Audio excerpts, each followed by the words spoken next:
حدیث نبوی ہے، رسول اللہ صلی اللہ علیہ وسلم نے سوال کیا، کیا تم لوگوں کو معلوم ہے کہ مفلس کسے کہتے ہیں؟ صحابہ نے عرض کیا، اللہ کے رسول، ہمارے یہاں مفلس اسے کہتے ہیں جس کے پاس درہم و دینار اور ضروری سامان زندگی نہ ہو۔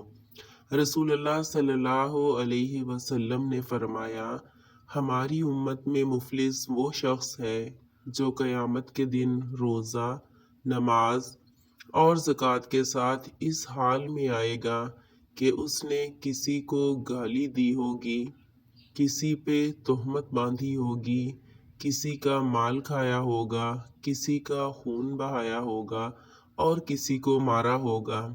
پھر اسے سب کے سامنے بٹھایا جائے گا اور بدلے میں اس کی نیکیاں مظلوموں کو دے دی جائیں گی۔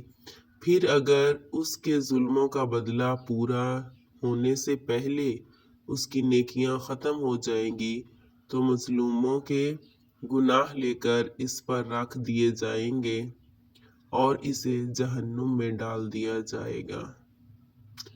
سنن ترمذی، حدیث نمبر 2418۔